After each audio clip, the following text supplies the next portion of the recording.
Hi hello வணக்கம். நான் உங்கள் Sheryl. Welcome to Sheryl's kitchen. இன்றைக்கி நம்ம செய்ய போகிற டிஷ் ரவா பொங்கல்.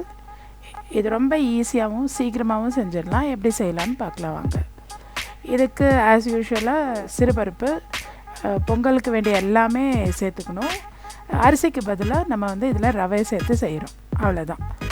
இப்போ ரவைக்கு வேண்டிய முந்திரி பருப்பு, தாளிக்கிறதுக்கு முந்திரி பருப்பு, இஞ்சி, பச்சை மிளகாய், மிளகு, சீரகம், கருவேப்பிலை, நெய், இதோட கூட ரவை சேர்த்து நம்ம செய்ய போகிறோம். அதுக்கு முதல்ல ஒரு கடாயில், வெறும் கடாயில் எண்ணெய் நெய் எதுவும் விடாமல் அதில் அப்படியே ஒரு அரை கப்பு சிறுபருப்பு எடுத்து நல்லா வாசனை வர்ற வரைக்கும் வறுத்துக்குவோம். இது ரொம்ப சிகப்பாயிடக்கூடாது, அதே நேரத்தில் அப்படியே பச்சை வாசனையாகவும் இருக்கக்கூடாது. அதனால் பார்த்து பதமாக கிண்டிகிட்டே இருந்து லோ ஃப்ளேமில் வச்சு வறுத்து எடுத்துக்குவோங்க. இது நல்லா இப்படி வறுத்ததுக்கப்புறம் ஒரு பாத்திரத்தில் தண்ணி வச்சு அதை நேரடியாக அதுலேயே சேர்த்து இதை நல்லா வாஷ் பண்ணி வச்சுக்கோங்க. வாஷ் பண்ணிவிட்டு தேவையான அளவுக்கு தண்ணி ஊற்றி இதை ரெடியாக வச்சுக்கோங்க. ஒரு 5 நிமிஷம் இது ஊறினா கூட நல்லது தான். அதுக்குள்ளே நம்ம திரும்ப அதே தவாவில் ஒரு ஸ்பூன் நெய் விட்டுக்கோங்க. அதில் நம்ம வேண்டிய அளவுக்கு ரவை, இப்போ அரை கப்பு சிறுபருப்புக்கு இந்த கப்பில் நான் எடுத்திருக்கேன். இதுக்கு நான் 1.5 கப்பு ரவை சேர்த்துக்கிறேன். இது கொஞ்சம் சன்னமான ரவை, கொஞ்சம் மெலிசான சின்னதான ரவை. அந்த ரவையை ஆட் பண்ணிக்கோங்க. ஆட் பண்ணிவிட்டு நல்லா வாசனை வர்ற வரைக்கும் வறுத்துருங்க. ரவை அடி பிடிக்காமல் ப்ரௌன் ஆகாமல் நல்லா வறுத்து எடுத்துக்கோங்க.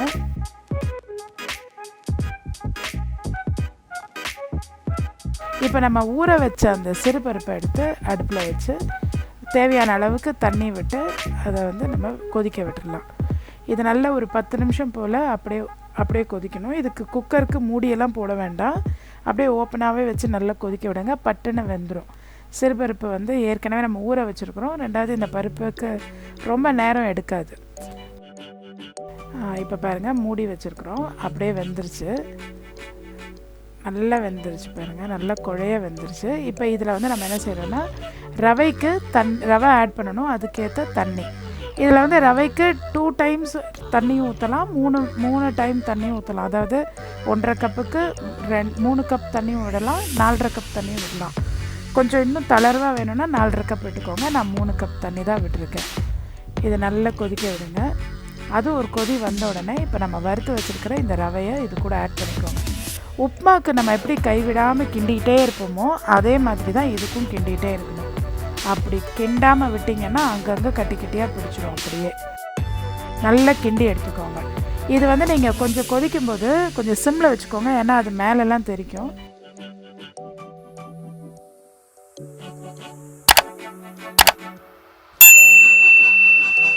இப்போ இதுக்கு வேண்டிய அளவுக்கு உப்பு ஆட் பண்ணிக்கிறோம். உப்பையும் ஆட் பண்ணி நல்லா கிண்டி வச்சுருங்க. அவ்வளோதான், இது வெந்துருச்சு பாருங்கள். பாத்திரத்தில் ஒட்டாமல் வருதா? வருது. அப்போ இதை எடுத்து உரமாக வச்சுட்டு இதுக்கு தாளிக்கிறதுக்கு என்னெல்லாம் வேணும்னு பார்க்கலாம். பச்சை மிளகாய் நறுக்கி வச்சுக்கோங்க, இஞ்சியை சின்ன துண்டாக நறுக்கி வச்சுக்கோங்க, ஒரு 10 முந்திரி. இது ஆப்ஷனல் தான், இருந்தால் ஆட் பண்ணிக்கலாம். மிளகை முழுசாக போடாமல் நம்ம இடித்து வச்சுக்கிறோம், ஏன்னா முழுசாக இருந்தால் நம்ம தூக்கி போட்டுருவோம். அப்போ இதனோட காரம் நல்லா இருக்கும் அதை இடித்து சேர்க்கும்போது. நல்ல ஒரு 2 ஸ்பூன் நெய் விட்டுக்கோங்க. அந்த நெய்லேயே வதக்குனீங்கன்னா ரொம்ப நல்லாயிருக்கும். வேணும்னா நீங்கள் நெய்யும் ரீஃபைண்ட் ஆயிலும் சேர்த்து கூட நீங்கள் செஞ்சுக்கலாம். நறுக்கி வச்சுருக்கிற பச்சை மிளகாய் ஆட் பண்ணிக்கோங்க, இஞ்சி ஆட் பண்ணிக்கோங்க. இஞ்சி ஆட் பண்ணதுக்கப்புறம் இந்த பொடிச்சு வச்சுருக்கிற மிளகையும் ஆட் பண்ணி நல்லா வதக்கிக்கோங்க. இப்போ இந்த சீரகத்தையும் ஆட் பண்ணிடலாம். இப்போது இந்த முந்திரி பருப்பையும் அதோடு சேர்த்து ஆட் பண்ணி நல்லா வதக்குங்க. மிளகு ஒரு ஸ்பூன் எடுக்கிறீங்கன்னா 3/4 ஸ்பூன் இல்லை அரை ஸ்பூன் சீரகம் போதும். ஒரு 1/4 ஸ்பூன் பெருங்காயத்தூள் அதோட ஆட் பண்ணிக்கோங்க. கருவேப்பிலையை ஆட் பண்ணிக்கோங்க. ஆட் பண்ணதுக்கப்புறம் இப்போ நம்ம ஏற்கனவே செஞ்சு வச்சுருக்கோம் இல்லையா, அந்த ரவையும் பாசிப்பருப்பையோடு இருக்கிற அந்த கலவையில் இதை ஆட் பண்ணிக்கோங்க. ஆட் பண்ணிவிட்டு இந்த மிளகு, சீரகம், நெய்யெல்லாம் நல்லா எல்லா இடத்துலையும் படுற மாதிரி நல்லா பரட்டி விட்டுக்கோங்க. நல்லா கிண்டி வச்சுக்கோங்க. அவ்வளோதான், நம்மளோட ரவா பொங்கல் ரெடி. இதுக்கு நீங்கள் ஆஸ் யூஷுவல் நீங்கள் சாம்பார், சட்னி எது வேணாலும் வச்சு சர்வ் பண்ணுங்கள். ரொம்ப நல்லாயிருக்கும், சுவையாக இருக்கும். பட்டுன்னு ஒரு 10லேருந்து 15 நிமிஷத்துக்கு நம்ம இதை செஞ்சிடலாம். அவ்வளோதான். செஞ்சுட்டு கொஞ்சமாக சர்வ் பண்ணும்போது ஒரு ஸ்பூன் நெய் விட்டு எல்லாருக்கும் சர்வ் பண்ணுங்கள். இதை சாப்பிட்டு பாருங்கள், ரொம்ப டேஸ்டியாக இருக்கும். செஞ்சு பார்த்துட்டு எனக்கு கமெண்ட் செக்ஷனில் போஸ்ட் பண்ணுங்கள். அண்ட் இன்னொரு நல்ல ஒரு ரெசிபியோடு உங்களை கூடிய சீக்கிரம் உங்களை மீட் பண்ணுறேன். Until then, this is Sheryl saying tata bye-bye, see you.